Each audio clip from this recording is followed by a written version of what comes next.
Welcome back दोस्तों, स्वागत है आपका न्यू माइंड 32 के अंदर। दोस्तों हमने जो है अभी तक एमएस वर्ड के अंदर home tab, insert tab, design tab के बारे में पढ़ लिया है। अभी हम पढ़ने जा रहे हैं लेआउट टैब के बारे में। इसके लिए हमारे को क्या करना है, सर्च में जाइए, वर्ड को ओपन कीजिए। वर्ड मैंने अपना ओपन कर दिया है इसको, और यहाँ पे हम डिजाइन और लेआउट को ओपन करेंगे। जैसे हम लेआउट को ओपन करेंगे तो इसमें क्या है, देखिए कुछ चीज़ें हैं जो इसमें बता रखी हैं कि आपको कैसे कैसे पेज को लेआउट करना है। किसी लेआउट का मतलब ही ये होता है किसी चीज़ का लेआउट, मतलब उसको तरतीब से अच्छे से उसको मैनेज करना। ठीक है, अभी ये इसके लिए क्या करते हैं हम, मान लो कि पहले मैं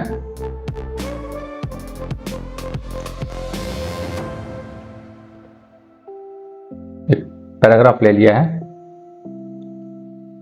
तो इसको थोड़ा सा सेट आउट कर दिया है पैराग्राफ को। अभी देखिए, अभी हमने फर्स्ट में क्या आता है, मार्जिन्स, मतलब जो इसके जो लेफ्ट राइट में जो कितना स्पेस रहेगा, ऊपर नीचे कितना रहेगा, जो हम ये हाथ से कर रहे थे, यहाँ से भी हम डाल के इसको कर सकते हैं। जैसे हमने यहाँ पे देखिए कस्टम, हमने A4, हमारा जो पेपर होता है वो A4 का होता है, जो हम नॉर्मली यूज़ करते हैं ऑफिसों में।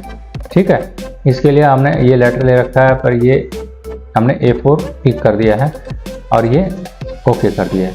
तो देखिए ऑटोमेटिक ये खिसक के अपने आप सेट कर दिया इसने कि भाई आपका जो प्रिंटर के अंदर आएगा तो आपका यहाँ से इधर से आपको इतना खाली होगा, इतने इस साइड से खाली होगा, और बीच में आपका प्रिंट होके आ जाएगा। ठीक है, तो आप इसके बाद जो है नॉर्मल वाला करोगे तो नॉर्मल में ये देखिए ऊपर से और यहाँ से, लेफ्ट से और राइट से इक्वल हो गया है लगभग। आप ये देखिए यहाँ पे भी जितना स्पेस है, यहाँ इस साइड भी इतना स्पेस है, ऊपर से भी इतना स्पेस है। ठीक है, तो इस टाइप से आप जो है इसको अच्छे से लेआउट कर सकते हो कि हमारे को ऊपर कितना छोड़ना है, नीचे कितना छोड़ना है, बॉटम में, टॉप में कितना छोड़ना है, लेफ्ट में कितना छोड़ना है स्पेस, और राइट में कितना छोड़ना है स्पेस। ठीक है, और अगर बाई चांस आपको फिल करने की जरूरत पड़े, अभी आपको चाहिए कि भाई नहीं मैं तो जो है अपना ये इसको जो है टॉप में कम करना चाहता हूँ, तो टॉप में 2.54 है, और देखिए बॉटम में भी 2.54 है, लेफ्ट में भी 2.54 है, और राइट में 2.54 है। हम क्या करते हैं, ऊपर से कम कर देंगे। अब जब मैं करूंगा तो आप ये देखिए यहाँ पे इस पे ध्यान दीजिए। ठीक है, जब आप यहाँ पे देखोगे तो यहाँ पे आपको जो है कम होता नजर आएगा स्पेस। इसको जैसे मैं ये देखिए कम कर दिया है और ओके कर देंगे। जैसे हम ओके करेंगे ये देखिए कम हो गया दोस्तों। इससे क्या होगा कि आपका जो ऊपर से स्पेस बच जाएगा। आप चाहो तो यहाँ पे आप ये इसको ले जाओगे, एरो को, तो कर्सर को जैसे ले जाओगे और उसको लेफ्ट क्लिक दबा के और अप डाउन भी कर सकते हो। इसके बाद आता है कि आपको ये जो है इसको पोर्ट्रेट होता है, एक लैंडस्केप होता है। हमारे को पोर्ट्रेट में नहीं चाहिए, हमारे को लैंडस्केप में, मतलब लेटा हुआ चाहिए। तो हमारे को जो है लैंडस्केप के ऊपर ओरिएंटेशन पर क्लिक करेंगे तो लैंडस्केप में आ गया, देखिए। ठीक है, तो आप लैंडस्केप में भी ऐसे कर सकते हो। इसके बाद आ जाता है साइज। पेपर का साइज कौन सा चाहिए आपको। पेपर आपको A4 चाहिए, लीगल चाहिए। ठीक है, ये वाला लीगल पेपर थोड़ा सा बड़ा होता है और A4 का साइज छोटा होता है। ये 21 सेंटीमीटर का है और लीगल का 21.59 का है। बट इसके जो देखिए लेंथ, चौड़ाई लगभग थोड़ी बहुत कम, थोड़ी सी अंतर होता है, पर लेंथ जो है लंबाई में देखिए इसका A4 का 29.7 है और लीगल का है 35.56 सेंटीमीटर है। तो आप समझ सकते हैं कि लीगल का जो लंबाई है वो पेपर बड़ा होगा और जो A4 का पेपर है उसका लंबाई छोटी होगी, बट उनकी जो चौड़ाई है, चौड़ाई में कितना 0.59 सेंटीमीटर का ही डिफरेंस मिलेगा। ठीक है, उसके बाद आपको जो है कॉलम, अभी आपने जो है इतना सारा लिख लिया। अगर आप चाहो तो इनको इस टाइप से भी लिख सकते हो, या फिर जैसे आपने अखबारों में देखा होगा कॉलम से बने हुए आते हैं, तो हम उसको कैसे लेते हैं, यहाँ से 1 कॉलम में लिखा हुआ है, अभी हमने 2 कॉलम में कर दिया।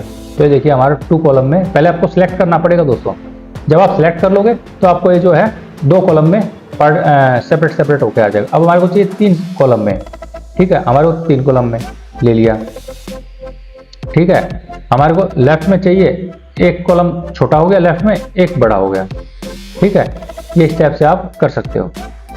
अभी हमने चाहिए कि पोर्ट्रेट में चाहिए, पोर्ट्रेट में ले लिया।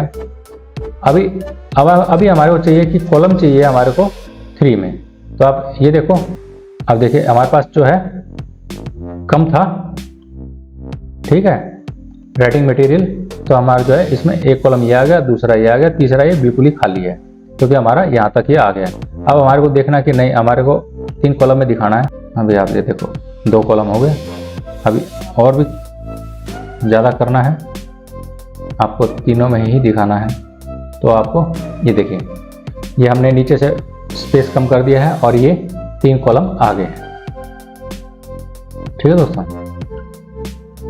अब हमने चाहिए कि एक ही कॉलम में आए, तो हमारे को 1 कॉलम हो गया। अब ये यहाँ तक आ गया आपको समझ में, पेज सेटअप का, पेज सेटअप में कॉलम तक। इसके बाद फिर आ जाता है ब्रेक्स का। ब्रेक क्या करता है, ये यहाँ से पेज को ब्रेक कर देगा और उसके बाद इसी पैराग्राफ को नेक्स्ट स्टार्ट कर देगा। देखिए यहाँ पे क्लिक करके हमने जैसे ही ब्रेक पे करेंगे, पेज ब्रेक करते ही ये देखिए सेम आधा पैराग्राफ ऊपर रह गया, आधा नीचे रह गया। ठीक है, अब जब भी आप इस पर टाइप करोगे तो ये देखिए, ये आप नीचे कर सकते हो, ये वाला नीचे चला गया। ये बड़े बड़े पैराग्राफ को एक साथ जो है करने का काम आता है। ये कॉलम ब्रेक का है। अगर आपने कॉलम बना रखे हैं उनको जो है आप इस टाइप से ब्रेक कर सकते हो। आपने कोई 2 लाइन में कॉलम कर रखा है, जैसे मैं एग्जांपल दिखा देता हूँ आपको, और यहाँ से अगर हमारे को चाहिए कि कॉलम ब्रेक करना है यहाँ से और आगे चला जाए, जो हम इसको नीचे से कम कर रहे थे तो हम इसको यहाँ से भी कर सकते हैं। ब्रेक पे जाइए, कॉलम ब्रेक, देखिए ये उठ के अब यहाँ से उठ के यहाँ पे आ जाए। ठीक है, तो इस टाइप से आप कॉलम ब्रेक कर सकते हो। ये टेक्स्ट रैपिंग, जैसे आपने देखा होगा दोस्तों, आपने ये जो न्यूज़पेपरों के अंदर फोटो आती हैं, ठीक है, तो जब फोटो छपती हैं तो उसमें जो है इसका इस्तेमाल काफ़ी होता है। यहाँ पे हम टेक्स्ट रैपिंग करेंगे, यहाँ पे हम कोई भी फोटो इंसर्ट कर सकते हैं फिर। ठीक है, इसके बाद ये इसी टाइप से ये नीचे काउंटिंग वगैरह के लिए, नेक्स्ट पेज के लिए, इवन पेज के लिए, ऑड पेज के लिए आप इसको इस्तेमाल में ला सकते हो। जब आप प्रैक्टिस करोगे इसके ऊपर तो एक करके, तो एक एक करके इसमें बताता जाएगा। इसके बाद जो है आगे है लाइन नंबर्स के लिए। लाइन नंबरिंग के लिए आपको काउंटिंग करनी है। ठीक है, ये देखिए हर एक लाइन के आगे एक जो है, टोटल हमारी कितनी लाइन है, 53 लाइन है। ठीक है, ये कुछ इस टाइप से आपको बताएगा। समझे दोस्तों?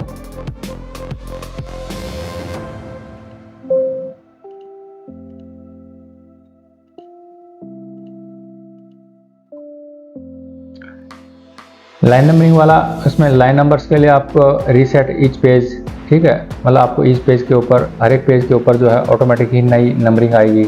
या फिर आपको जो है काउंटिंग ये करना है, कॉन्टिन्यूस जो इसमें काउंटिंग है वो करनी है, तो कॉन्टिन्यूस काउंटिंग में आपके हर लाइन के आगे बताता जाएगा ये। ठीक है, अभी आ जाते हैं यहाँ पे पैराग्राफ के बारे में। पैराग्राफ में देखिए लेफ्ट मार्जिन, राइट मार्जिन जो आ रहा था, अभी पहले हम इसको डिलीट कर देते हैं और नंबरिंग को ख़त्म कर देते हैं।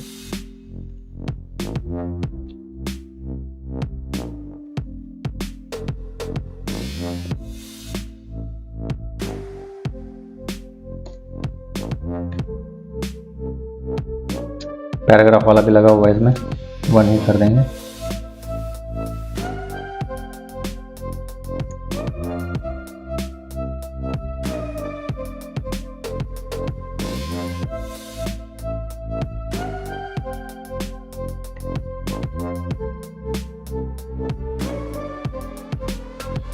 अब ये देखिए हमारे को जो है ये लेफ्ट में मार्जिन करना है, इंडेंट को जो है जगह छोड़नी है या स्पेसिंग वगैरह करनी है।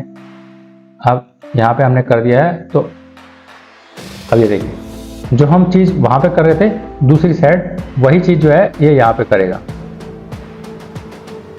ठीक है, और यहाँ से आप उसका ये आफ्टर मतलब नीचे वाला करेगा नीचे से। इसके बाद लेफ्ट में है, लेफ्ट में आपको देखिए जगह बढ़ती चली जाएगी। आपके लिए इसको पहले पैराग्राफ को आपको सिलेक्ट कर लिया, ये देखिए, सॉरी राइट में, ये राइट का है, तो ये अभी ये देखिए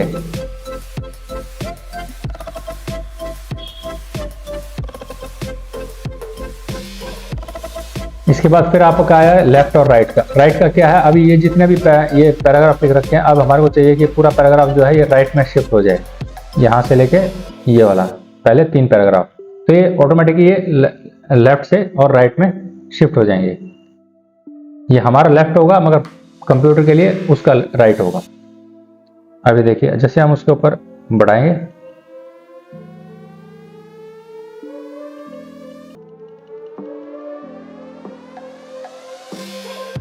ये देखिए पूरा लेफ्ट से इधर से राइट में हो गया। हमारे को चाहिए अभी वापस इसकी तरफ बढ़ जाए, तो ये देखिए लेफ्ट की तरफ हो गया। अब इसका बेनिफिट क्या है कि यहाँ पे हम कुछ भी फोटो वगैरह लगा सकते हैं, कुछ भी जो है डाल सकते हैं इसमें। ठीक है, ये पैराग्राफ का हो गया है। ये आपको इसमें जाओगे तो आपको जो है इंडेंट स्पेसिंग वगैरह का या आपको पैराग्राफ के स्टाइल वगैरह ये आपको मिल जाएंगे। अभी आ जाता है दोस्तों इनका अरेंज में क्या होता है कि जैसे मान लो हमने कोई भी चीज़ इंसर्ट सिलेक्शन पैनल ले लिया, इसमें कुछ है नहीं अभी,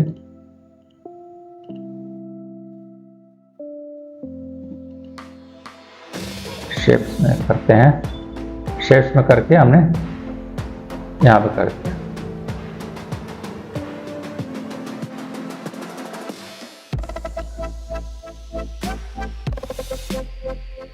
एक एग्जांपल के लिए बता रहा हूं मैं आपको, ठीक है। अब हमारे को करना क्या है, ये इसकी पोजीशन, ये हमने इसका कलर कर दिया है, यहाँ पे शेप फिल कर देंगे हम येलो कलर में, और यहाँ पे आने के बाद इसका कलर कर देंगे हम रेड में।